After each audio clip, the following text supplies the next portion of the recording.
हमारी लड़ाई आतंकवाद के खिलाफ है, मानवता के दुश्मनों के खिलाफ है।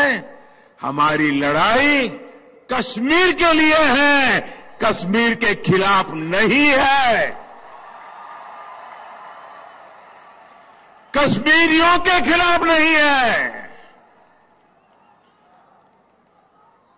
पिछले दिनों कहां क्या हुआ, घटना छोटी थी कि बड़ी थी, कश्मीरी बच्चों के साथ हिंदुस्तान के किसी कोने में क्या हुआ क्या नहीं हुआ, मुद्दा ये नहीं है। इस देश में ऐसा होना नहीं चाहिए। कश्मीर का बच्चा वो भी इन आतंकवादियों से परेशान है, वो भी आतंकवाद को खत्म करने के लिए हमारे साथ आने के लिए तैयार है। हमें उसको साथ रखना है।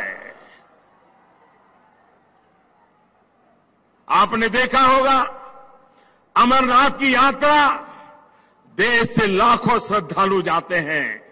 अगर उनकी कोई देखभाल करता है तो ये मेरा कश्मीर का बच्चा करता है, कश्मीर के लोग करते हैं। एक साल पूर्व अमरनाथ यात्रियों पर गोली चली थी और आपने टीवी पे देखा होगा। उन यात्रियों को जब गोलियां लगी, वे घायल हुए, तो उनको खून देने के लिए कश्मीर के मुसलमान कतार लगा करके खड़े हो गए थे, हिंदुस्तानियों की जान बचाने के लिए खड़े हुए थे। आज भी कश्मीर में जैसे हिंदुस्तान के जवान मरते हैं, शहीद होते हैं, वैसे कश्मीर के लाल भी ये आतंकवादियों की गोलियों से शहीद होते हैं। और इसलिए जब कुछ लोग, भले वो 2 हो, 4 हो, 5 हो, लेकिन ऐसे लोगों की ऐसी हरकतें उन लोगों को ताकत देती है जो भारत तेरे टुकड़े होंगे गैंग वालों को आशीर्वाद देने जाते हैं। भारत तेरे टुकड़े होंगे इंशाअल्लाह इंशाअल्लाह, ये नारा देने वाले लोगों को, आशीर्वाद देने वालों को ताकत देने का पाप मेरे देश का कोई नागरिक नहीं करेगा।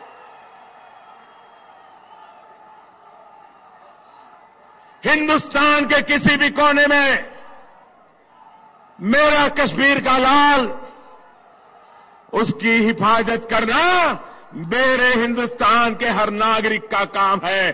बताओ भाइयों, हाथ उठाकर आप ये जिम्मेवारी निभाओगे क्या? मैं देश से अनुरोध करता हूं, हमारी लड़ाई आतंकवाद के खिलाफ है, मानवता के दुश्मन जो है उनके खिलाफ है। और मैं कश्मीर के मेरे भाइयों बहनों को भी विश्वास दिलाता हूं, 40 साल से आप भी आतंकवाद के भुक्तभोगी हो। 3 जिलों में कुछ मुट्ठी भर लोगों की पनाह से ये खेल चलता रहा है। चाहे जम्मू हो, लद्दाख हो, कश्मीर के और इलाके हो, वे आज भी शांति चाहते हैं। आप जानकर के हैरान हो जाओगे, कभी बहुत सी बातें मीडिया में सुनने को नहीं मिलती है। 2 साल पहले कश्मीर के पुराने पंच सरपंच, क्योंकि कई वर्षों से वहां चुनाव नहीं हुआ था, 100 से ज्यादा पंच सरपंच प्रधानमंत्री निवास स्थान पर मुझे मिलने आए थे। सारे कश्मीर घाटी के से। तो मैंने उनसे कहा, आप आए हैं, मुझे खुशी है। उनकी मांग थी कि चुनाव करवाओ। वहां पंचायत के चुनाव नहीं हो रहे थे, अभी पंचायत के चुनाव हो गए। और आप जानकर के खुशी होंगे, 70-75% मतदान करके पंचायत के चुनाव में लोगों ने हिस्सेदारी की है। भाइयों बहनों, उन सरपंचों से मैंने कहा था 2 साल पहले, तब तो सरपंच नहीं रहे थे लेकिन पहले सरपंच थे। मैंने उनसे कहा, आप मुझे एक वादा करिए और वादा निभाना होगा।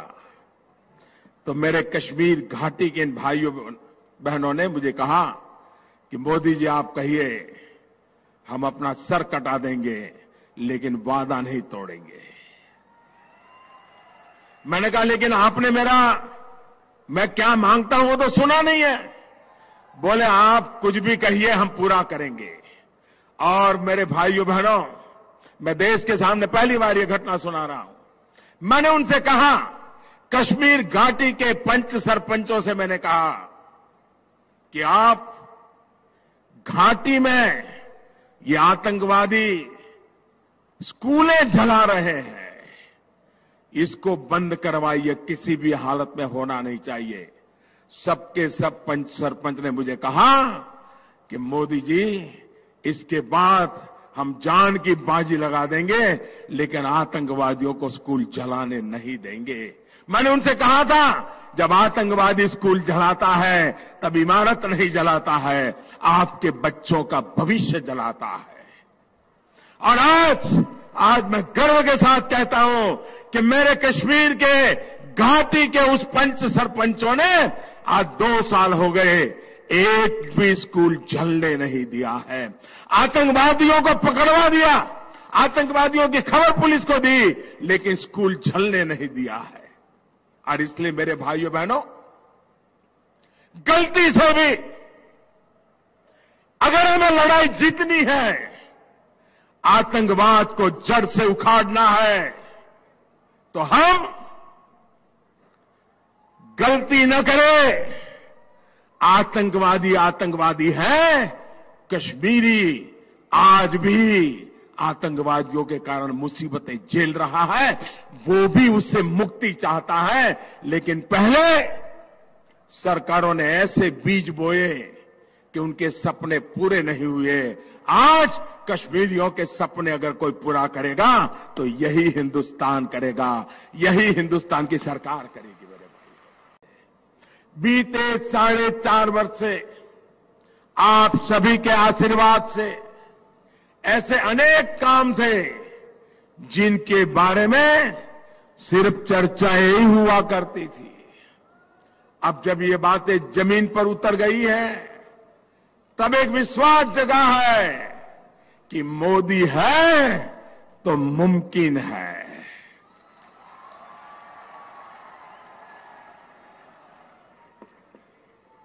साथियों, राजस्थान के मेरे भाइयों बहनों और खासकर मेरे फौजी भाइयों को याद होगा कि कैसे 40 साल से उन्हें 1 रैंक 1 पेंशन के नाम पर झूठे दिलासे दिए गए। सिर्फ 500 करोड़ रुपए की बातें करके कहा गया कि 1 रैंक 1 पेंशन लागू हो जाएगा, लेकिन फिर भी किया नहीं। 40 साल आज जवानों के नाम पर आंसू बहाने वाले लोगों को उनके मुंह में शब्द शोभा नहीं देते। ये हमारी सरकार है जिसने 1 रैंक 1 पेंशन लागू किया और 20 लाख पूर्व फौजियों को लगभग 11,000 करोड़ रुपए के एरियर भी दे दिए। ये काम इसलिए हुआ क्योंकि मोदी है तो मुमकिन है।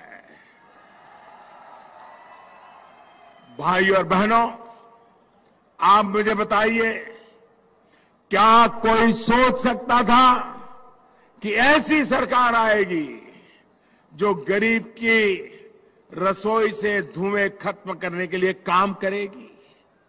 लेकिन उज्ज्वला योजना के तहत राजस्थान के करीब करीब 50 लाख गैस कनेक्शन देकर हमने ये भी संभव कर दिखाया। ये भी काम हुआ है क्योंकि मोदी है तो मुमकिन है।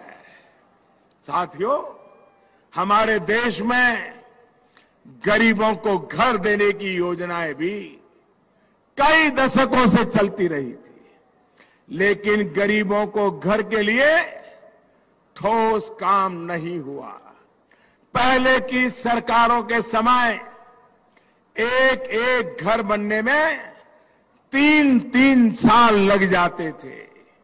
अब हमारी सरकार 2022 तक देश के हर बेघर को पक्का घर देने पर तेज गति से आगे बढ़ रही है। 4.5 साल में 1.5 करोड़ से ज्यादा गरीब परिवारों को पक्के घर की चाबी दे दी जा चुकी है। हम लक्ष्य की तरफ बढ़ रहे हैं और इससे पाकर रहेंगे, क्योंकि मोदी है तो मुमकिन है। साथियों, क्या कोई सोच सकता था कि सिर्फ 4-4.5 साल में राजस्थान के 2.5 करोड़ गरीबों के बैंक खाते खुलवाए जाएंगे? ये हुआ है क्योंकि मोदी है तो। इसी तरह क्या कोई सोच सकता था कि सिर्फ 1 रुपये महीना और 90 पैसे प्रतिदिन के प्रीमियम पर गरीबों को 2-2 लाख रुपए का बीमा सुरक्षा कवच मिलेगा? लेकिन ये भी हुआ है और राजस्थान के करीब करीब 70 लाख गरीब परिवार इससे जुड़े हैं। ये काम हुआ है क्योंकि मोदी है तो। साथियों, सरकारी सेवा और शिक्षण संस्थाओं में सामान्य वर्ग के गरीब बच्चों को आरक्षण का मामला ही लीजिए। दशकों से इसको लेकर मांग हो रही थी, लेकिन संविधान में संशोधन जैसा गंभीर प्रयास किसी ने नहीं किया।